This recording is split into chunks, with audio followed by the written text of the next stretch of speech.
Hello, and welcome to another webinar in our series of webinars on the science of reading. My name is Margaret Opatz, and I am a reading research scientist here at CAPD. I'm a former elementary and middle school teacher, and I'm passionate about the teaching of reading. So I hope that through today's webinar, you will be able to gain some really helpful strategies that can support you in teaching your students how to develop their vocabulary and morphological awareness. So in today's webinar, we are going to go through the science of reading and then more specifically look at vocabulary and morphology. Recently, I was reminded of the importance of vocabulary knowledge and our overall word consciousness when I took my 3-year-old daughter to her first ski lesson. She was suddenly inundated with these new terms that skiers know, but the general population probably doesn't know. So here she is. Um, so at this ski lesson, she was introduced to the phrases or the words pizza and French fry. So the ski teacher asked her, "What does a piece of pizza look like?" And my daughter loves pizza, I suppose, depending on the day of the week. And she said, "Okay, well, do you like pizza?" And she said, "Yes." And then she said, "Well, what does it look like?" And my daughter showed her with her hands what it looked like. Um, and then her teacher asked her, "Do you know what French fries look like?" She also gave a resounding yes. So then the teacher took to using the phrase in an unfamiliar way, or the types of food in an unfamiliar way. She said, "We're going to ski with our skis in pizza and French fries." And I'm pretty sure that my daughter thought that the teacher was referring to this. And it looked like my daughter was like wondering where the pizza and French fries were when the teacher was talking. But then her teacher went on to tell her that the skis would look like those food items. And this figurative language did take some convincing, but in no time she was skiing with pizza and French fries. And I share this story because our word consciousness is vital for long-term learning success. And I say learning because our vocabulary and morphological awareness don't stop when we stop reading. We are actually constantly being exposed to new words and phrases, um, or we're being exposed to words being used in new ways. So when we are curious about the words and phrases that are being used outside of reading, our reading will actually improve because we'll expand our own depth of knowledge. And in the reading world, and specifically in the science of reading conversations, we tend to focus on specific frameworks. So I really want to focus us in on a specific framework that I'll refer to throughout today's discussion. So in today's webinar, I will refer to Duke and Cartwright's framework that it really does expand upon the simple view of reading and Scarborough's reading rope to propose the active view of reading. So you can see those frameworks are still contained within this new framework. And you can see that within the broad categories of word recognition and language comprehension and the sub-skills. And the sub-skills within those broader categories. But you'll also notice that there are additional skills. You'll notice that there's theory of mind in the language comprehension that really says readers need to be able to recognize the character's thoughts and feelings to make sense of a text. And then you'll also notice that there are additional bubbles. So you'll see that there's active self-regulation, which refers to the reader's ability to recognize when they don't understand the meaning in a text and they need to find a way to fix their understanding. And then you'll also see that there's this overlap between word recognition skills and language comprehension skills. It's that purple section in the middle. And these are especially important in this framework because it presents reading skills that research says actually bridge between word recognition and language comprehension. And this is a new aspect that Duke and Cartwright add to this model. So I do encourage you to explore this framework in greater depth. I think Duke and Cartwright have done a really great thing for our field in terms of presenting an updated view of reading that just builds on decades of research. So for the remainder of today's webinar, I am going to focus on these bridging processes of vocabulary knowledge and morphological awareness. So when we think about these bridging processes, they actually refer to the cognitive activities that readers engage in to connect their existing knowledge to the information presented in a text. And these processes help readers make sense of the material and construct meaning actively. So when we think about vocabulary knowledge, it relies on both word recognition and language comprehension. Because when we think about being able to decode a word, if it's in our oral vocabulary, it's going to be a lot easier for us to see that word in the text and then make meaning from it. The same thing is true for morphological awareness.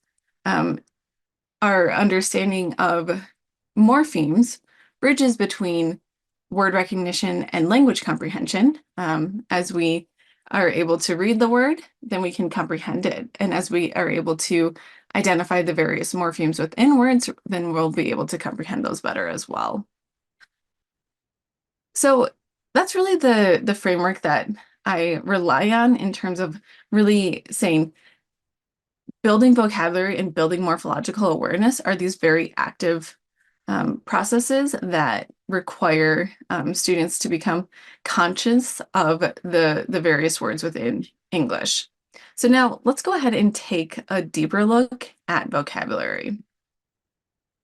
So I'm drawing on Beck and her colleagues' framework of vocabulary. And you may be familiar with this, but I think it is a really great illustration of the way that vocabulary words work, especially when we think about which words we should be teaching in the classroom. So Beck and her colleagues have provided these 3 tiers of vocabulary, and they categorize these words into these 3 levels based on their importance and their relevance in language development. And as I mentioned before, these tiers are really helpful in illuminating which words we should be focusing on during instruction. So the tiers move from tier 1, and tier 1 vocabulary consists of basic words that are very familiar, I should say usually very familiar to students because they are commonly used. You can see the examples below here, that like sad, elephant, baby. These are the types of words that don't likely require instruction because students are likely able to just glean these from their everyday conversations. In looking at the example words that I have below, I believe that my 3-year-old daughter knows all of these without me having to explicitly teach them to her. Now, these words differ greatly from the next tier of words, which are tier 2 words. And these do require explicit instruction in order for students to really gain meaning from them. These are the types of words that are found in academic texts, and they are found across the various content areas. And when they're used in different content areas, they mean something different. So these are really critical for us to teach because they have subtle differences in their meaning across the various content areas. So for instance, I have pose on as one of the examples down below. And this really can be used in multiple ways that have different meanings. And I share this example just to illustrate why we need to teach these words explicitly, because in these different contexts, they mean something different. So first, we could think about using pose as an artist. So if an artist instructs a model to strike a pose, that's going to mean something that's very different from a yoga instructor showing how to hold a physical pose. So a yoga instructor showing a physical pose has a different meaning than the artist saying, okay, strike a confidence and relaxed pose and then hold it while I paint you or paint a picture of you. And this is also different compared to that intellectual pose. So if a student poses a thoughtful argument during a debate, that's very different than that physical pose that's taking place in either a yoga class or in the artistic meaning of the word. So, much like pizza and French fry were used during my daughter's ski lesson, it means something different in these different contexts. So these tier two words do have these subtle differences in their meaning. And it's really important for us to teach those differences in meaning for students to be able to comprehend their meaning across the different content areas. So thinking about like teaching the different words across science and social studies and math is really helpful for students. So before I go on to tier three words, I do want to share a resource with you that helps identify tier two words. And this image that I have on the screen here, it comes from the EAP Foundation's academic word list highlighter. And I find that this is a really helpful tool for teachers.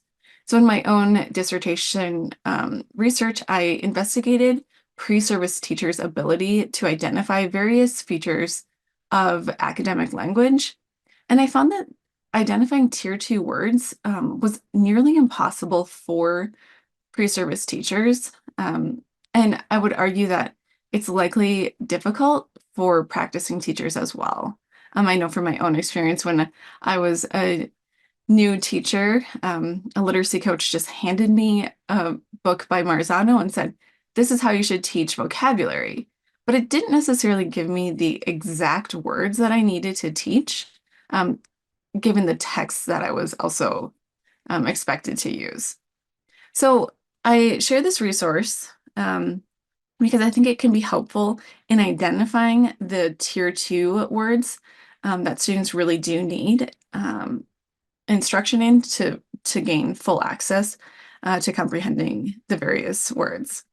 So I'm going to show you just an illustration here of how that academic word list highlighter works.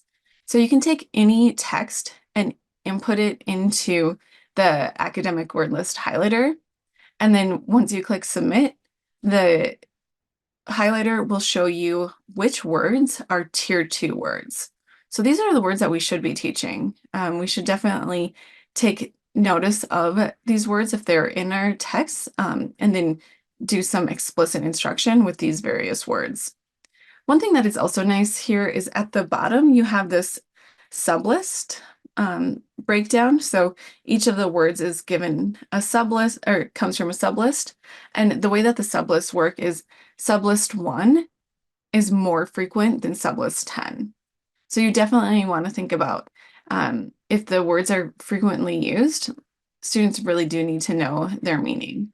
But you could also argue that students know, like in this case, what the word benefit means, and don't necessarily need explicit instruction, but they likely would need more instruction on some of the other words on this list. So that's one tool that I find very helpful. Brian, do you mind monitoring the chat? I see the chat coming through. Oh, thank you. You already are. All right. Okay, so now let's go into tier three. Tier three words are those words that are content specific. So they likely are low frequency words, meaning that we don't see them very often, but they are seen within content areas. Like if we were looking at pterodactyl, you'd likely see that in some type of scientific text on dinosaurs, but you wouldn't see it in other content areas. So these are technical words and they likely have specialized meaning. However, even though these have like this very specific meaning, these are the types of words that are critical for success in academic and professional fields, because we need to have that understanding of specialized content in order to be successful in the various fields. However, I say that, and we shouldn't spend too much time teaching these specific meanings. We should be able to introduce the concepts, give students the definitions, but not spend too much time because really the bulk of our time should be spent teaching students how to understand the various tier 2 words in all of the different contexts that they can be used in. So now I'm going to move on to talk a little bit about what research tells us in the way that we teach vocabulary. So when we think about vocabulary, our instruction needs to be explicit. So we know that we can't explicitly teach all words, but we have to be intentional about the words that we do select. So we have to really pick the words that are going to give students the most bang for our buck, right? So we only have a certain amount of time. We need to be able to select the words, and often those are tier 2 words that will give us the most benefit across the various content areas. We also know that students learn vocabulary best when it's taught through multiple exposures. So sometimes it might be easy to think about just giving a lot of instruction on specific words like all at once. But that's not going to actually be as beneficial as giving multiple exposures. I've often heard the phrase of recycle the words, and that is a really true phrase. We need to recycle words to be able to provide the various words in multiple exposures and in multiple contexts in order for students to fully grasp the full meaning of the word and how to use it in these various settings. We also need to do vocabulary learning in those spaced exposures. I mentioned that just previously, but really spacing out the number of times that students are receiving access to the words is really helpful in terms of helping them gain that understanding of the word. I recall I was reading several texts on writing instruction, and the word bifurcation kept coming up. And the first time I read it, I think I just kind of glossed over it.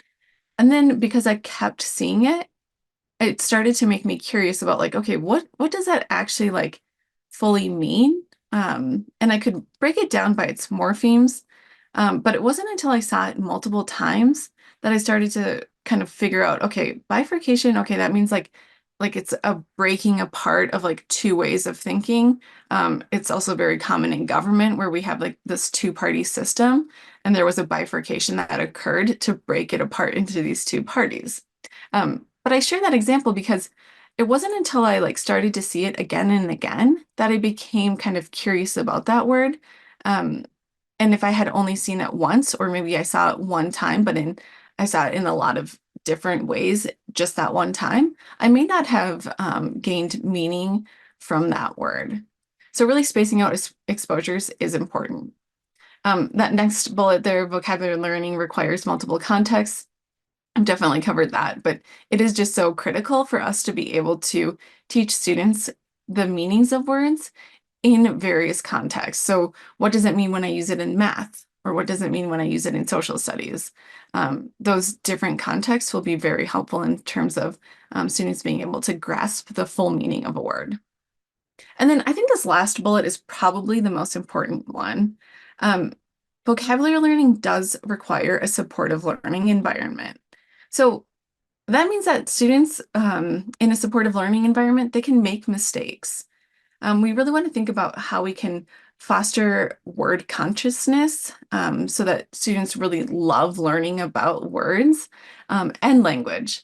And we want to foster this in a way that promotes curiosity and play. Can students play with a word? Try it out. Here's bifurcation. Here's what it kind of means. It means something that breaks apart into two distinct ways of thinking. Can you try to use it? And if they don't get it quite right, that's okay. We want to support them and help them develop their curiosity with that play, that type of playful way of thinking about it. I think it's very true that a teacher that I work closely with, once he started showing some interest and started to try to play around with some words, his students started to do the same thing. And now they kind of have like this like whole kind of system in their class where they're testing out how words work. And he's constantly being asked, does this one work? And he'll say, no, you were close, but like maybe just try it a little bit differently, and that will work. Um, so okay, that's really what research says. I'm going to move into some specific vocabulary teaching strategies, and these are based in highly effective practices that really do seek to provide instruction in the way that research tells us is best. So I'm going to go through, I have 8 different strategies. And these are, they're kind of designed to be kind of like used sequentially to be able to build that depth of knowledge over time. Um, but they don't have to be used sequentially. So let's go ahead and move through each of these strategies. So the first one is generating related words. So let's say you have this text and you have students select 8 to 10 words within that selected text. Then what students are going to do is they're going to identify other words from the text that go with those specific words. So this is starting to generate students' connections between words because we know that words don't work in isolation. There's definitely a context around the meanings of words, and they fit within these various categories. So if you think about like when I use the word pose, when you say like a confident pose, that has an even more specific connotation than just saying strike a pose. Then when I say strike a confident pose, like that adjective really does help describe like the type of pose that you're going to get. So you could also, in generating related words, you could give some type of guidance that will help students develop the types of words that they're generating. So for instance, you could say, I want you to look in this text and find all of the action verbs.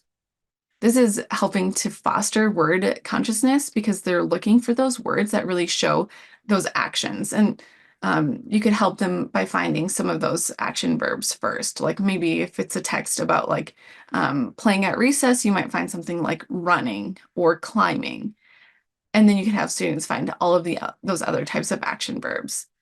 You could also use it to say, find all of the adjectives that describe things in the environment. So if you're reading a text about Antarctica, you might be able to find adjectives that describe the iciness and the cold that Antarctica is known for. Other things could be like to identify words used to talk about the Great Depression. So what are the words that people really used in their history texts that describe what the Great Depression was like? So that's strategy 1. Strategy 2 will kind of build off of this by saying, now we're going to create these semantic maps. So you choose the broadest topic, and I do think that this one's commonly used, but I think it's commonly used for a really good reason, because it does really help us build the connections between words, not just visually, but then we're able to connect those cognitively as well. So you take the broadest category, and then you're going to choose some of those, the key concepts that kind of build up to the broader context or the broader concept. And then you're going to have students just list out all of the various characteristics that fit with each of those subcomponents. So if we have transportation and then we look at water, air, and land transportation, then students come up with the various forms of travel that goes with each of those. And this really does help us to be able to make those meaningful connections cognitively. This next one is one of my favorites. So this next one is odd word out. So what you do is you'll have students look at a collection of 4 words, and then they're going to decide which word doesn't fit. And they have to be able to make those connections across the words. So again, it's like really helping to create the concept rather than being at the word level. We're at that concept level and being able to connect these words together because they fit together for some reason. Um, so if you look at the example here of Indonesia, Australia, Bangladesh, and Japanese, we look at this and we say, like there's something that's different about this. And then we can see that Japanese is describing a person and not a country. So students have to be able to make that level of connection in order to say why that one word doesn't belong. So I do think that those are fun and it's a great way to recycle words from previous units. And students can actually create these as well and challenge each other. Which one doesn't belong? And that's a really great way for them to kind of reinforce their own vocabulary learning. The next one is classifying and sorting. So if you have a text, you can take some of the most important words from the text. And the ones that I have on the screen represent both tier 2 and tier 3 words. So a word like threat is that tier 2 type of word that is definitely going to be helpful in terms of creating that meaning across various different or various contexts. So within classifying and sorting, you give students a list of words and then you say, you categorize these into 3 categories. You just have to have a reason for putting them into the categories. So it's giving more of the ownership to students and then helping them make their own connections to these various words. This one can be really helpful in terms of having students share their different categories because the categories often differ from group to group. Okay, and then this next one, strategy 5, is a word analogy. So really helping students connect the meanings of words through that analogy. So this is definitely a higher level skill in terms of being able to make the connection that is considered to be a figurative form of connection. And this can be really helpful for students to be able to make those deeper level connections. Next, we have strategy 6, which is the lexical categories. And for lexical categories, we're having students categorize the words based off of their part of speech. So students would be able to take the word and then transfer it into their various parts of speech. And this one actually has a direct connection to morphology, which I'll talk about in just a little bit. But I like this connection for vocabulary to morphology because it helps us see how intertwined they really are. So if you have the word at the top, conservancy, you can get into that conversation of like, how do we change conservancy from a noun to a verb? What about when it's in an adjective form? And we can start to have those conversations to kind of pique curiosity about the way that morphemes work and change words parts of speech. The next strategy is semantic feature analysis. This one is really great. So kind of going back to that transportation example, if you have various parts or types of something, you can really list out this way and students can start to categorize like, does a kayak have a motor? Does it have oars or paddles? Does it have sails? Is it portable? And students can start to say yes or no. And it builds their understanding of the meaning of the various words at a deeper level. And then the 8th and final strategy that I have to share with you is a concept definition map. So this is different than a concept map because it's really getting at that. All right, so this is different than a concept map because it really focuses on the definition map and really getting at a concept that's in the middle. So let me show you an example of this. So if we were to look at this, Um, we could look at a drum, for instance. So we could say, what is it? It's a percussion instrument and a musical instrument. What is it like? And then we can describe it. And then what are some examples? So this is really getting at that concept where we're building knowledge at a more at a broader level to really help support students in gaining meaning from various words and concepts. So those are the 8 strategies for vocabulary. But there is a problem with vocabulary. So I mentioned it earlier, but we really can't teach all of these words. And the reason that we can't teach all of the English language is because there are more than 700,000 words, and this continues to grow each year. Just last year, we had over 700 words added to English. We also know that the average working adult has a vocabulary of 15 to 30,000 words. So in order to get to that level, we know that memorization alone can't fix it. We won't be able to teach enough words to get there. So the question of what can we do? I've kind of already hit on it, but we can teach morphology.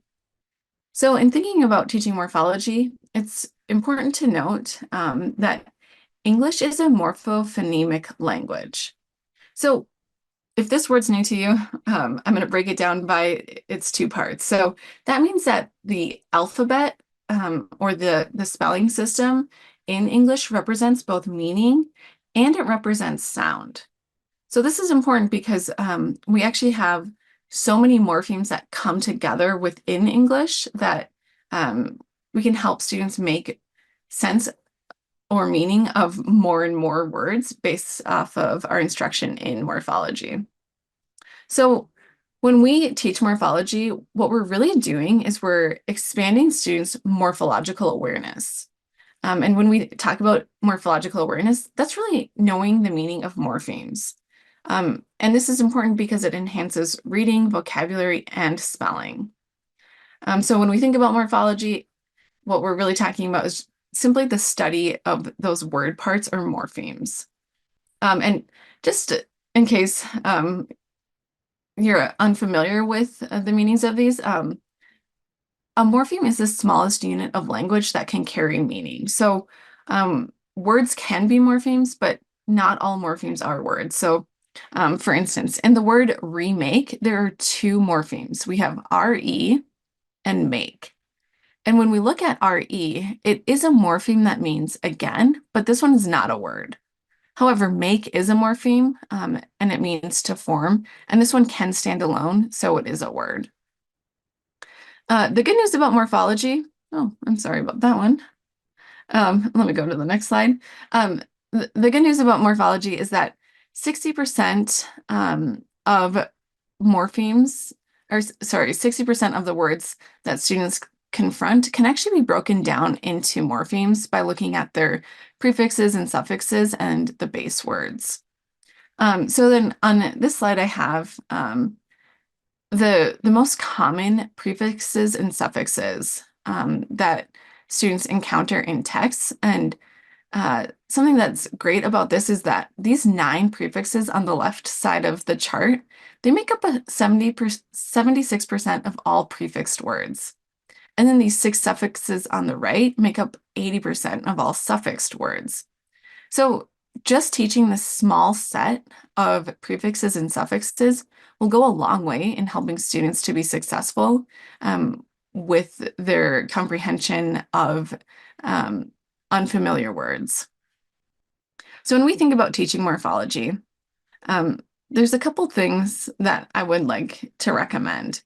And number one is a curriculum that Doctors Amy Crossan and Margaret McCohen developed at the University of Pittsburgh.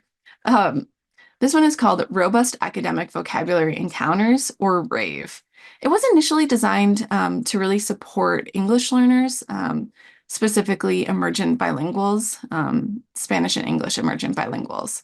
So what they did is they really focused on the academic vocabulary coming from Coxhead's academic word list.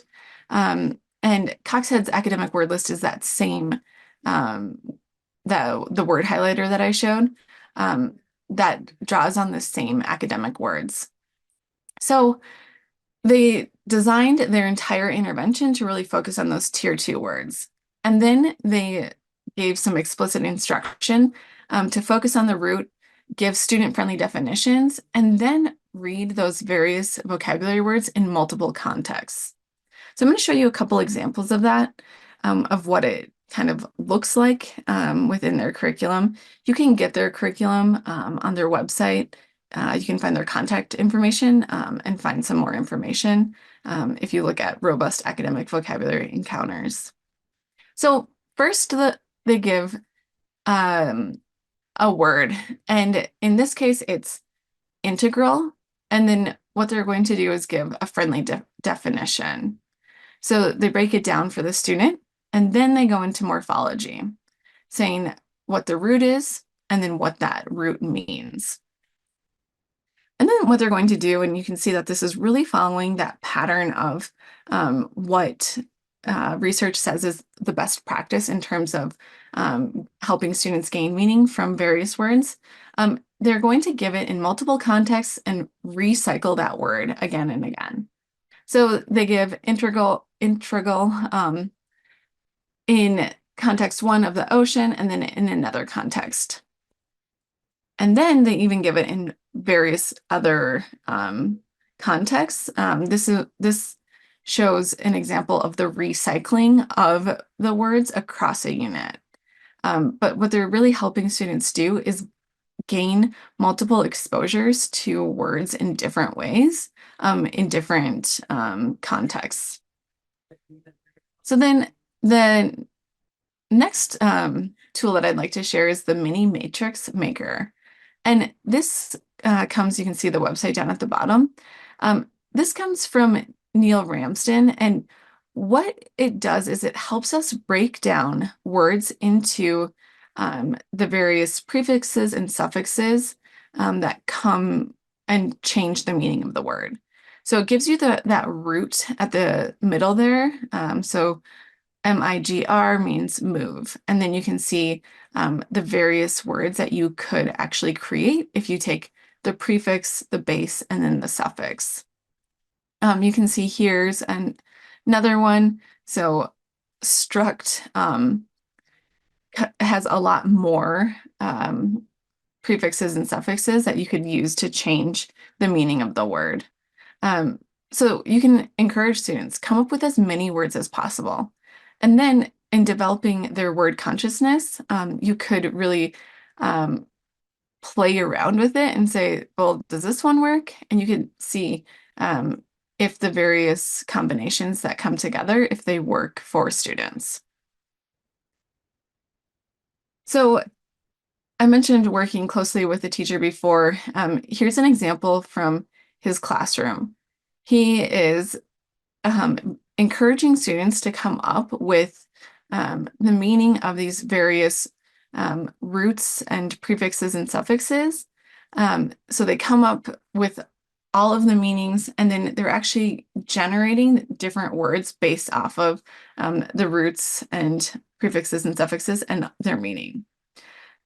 He makes it really public by having the boards are just filled with the different word parts and their meaning. And then he doesn't just post them, he's actually having students use the word walls, or in this case, a morpheme wall, to be able to generate new definitions for unknown words.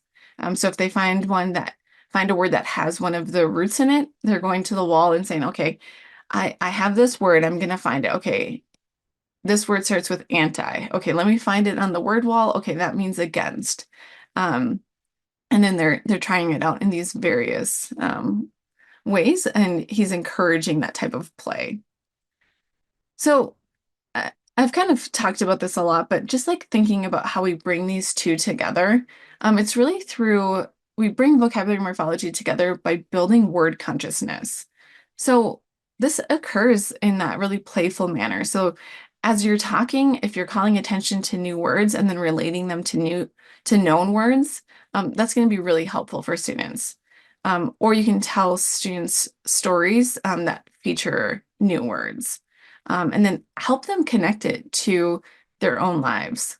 If you are reading a story that has a strong feeling or emotion in it, see if students can recognize that own strong feeling or emotion in their own lives.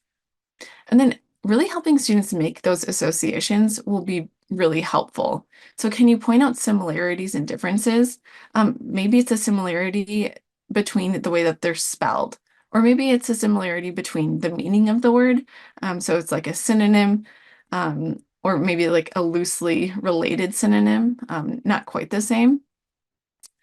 And you could do the same thing for the differences, looking at the antonyms, or maybe like a word that doesn't quite mean the opposite, but it's loosely related. And then when you do encounter a new word, I shared my experience of seeing bifurcation so many times that I had to finally look it up. Um, like help students do that for themselves. Like ask, well, have you seen this word before? If you haven't, can you break it down by any of its morphemes? Like in bifurcation, I could have really analyzed it at that morpheme level by saying, okay, bi means two, and then tion at the end really helps to break it down into a process. And I can do that same thing with students by helping them see, is there a prefix, is there a suffix, and move through the process that way. And then I think this is really important for any type of learning, but we need to connect these new words to learners' life experience. If they don't have an experience with the word, create one.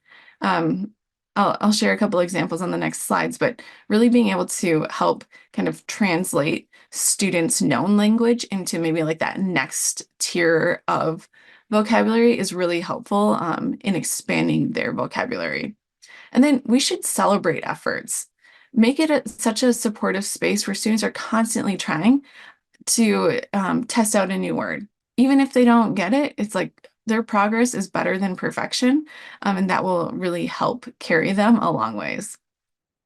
So when we think about kind of how we can connect new words to students' lived experiences, one way we can do this in primary classrooms would be like if we're out on the playground, we could um, help students kind of like uh, bridge the gap between their known language and like that next tier two kind of language. So if you're outside and you see that there's like something on the slide, you could say, please inspect it to see, instead of just saying like, oh, see if you can see if there's any water on there. We can give them that language that really helps to increase their level of vocabulary knowledge. We could also ask them like, what strategy are you going to use? Instead of just saying like, what are you going to do? Give them a specific word that helps to show that we can use strategy in that case. And then you could actually help them break those down into their roots to say like, for inspect, like SPECT means see. We can do that and really help students to build their knowledge of vocabulary and of morphology.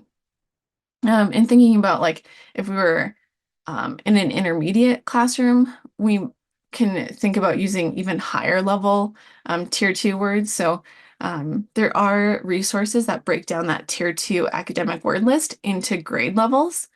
So you could really be looking at that by grade level and trying to incorporate those words into the everyday conversations that you're having, whether that's in the classroom during an academic conversation or maybe in passing time, really being able to help students build those and keep using them again and again until students really start to own those words can be really helpful. So you might say something like, show me your proficiency in jumping rope.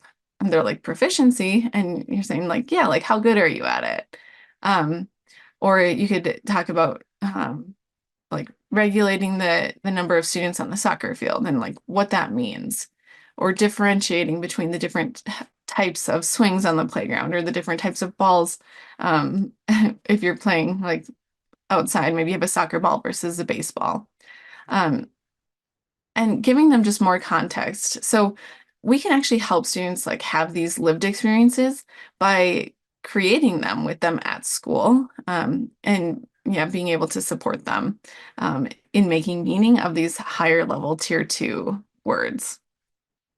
So I've gone through a lot today, but I returned to this picture of my daughter because my belief is that when we make learning words fun, we can dramatically increase the words that our kids know.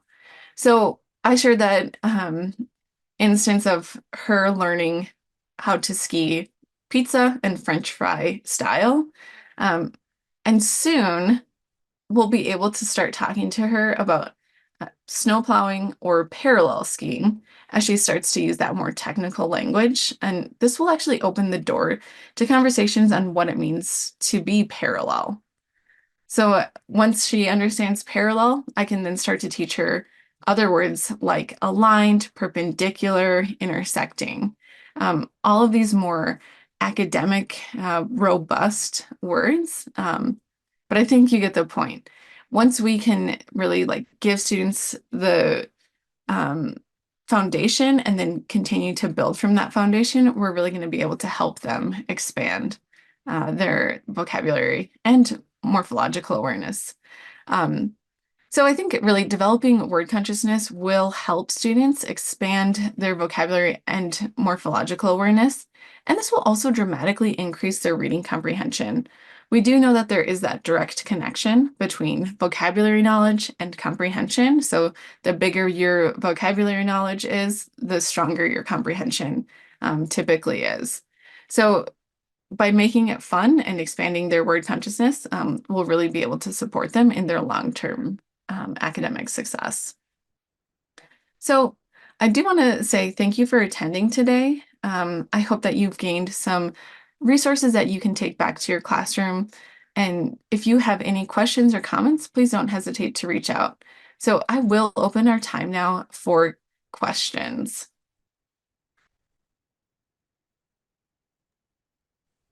Margaret, we have one for you from Kyle. How much of this should be taught in isolation versus adding it into subjects?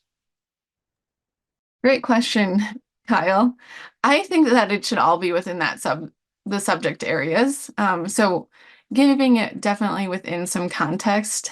So if you are teaching within social studies, really being able to focus on like what does that context look like for the word in social studies. And I'm thinking about like the tier two words specifically. So if you're using analyze in history, it's going to look different than in science. So if we analyze in history, we're often looking for the bias in the author's perspective, where if we're looking at analyze in science, it's going to look different. We're going to look at um, the analysis of like the report or the study that was done, and that will look obviously different too at various grade levels. But I would recommend always doing it within context. Though you could do a vocabulary intervention, but context will be very important there as well. I hope that answers it, Kyle. If it doesn't, feel free to follow up.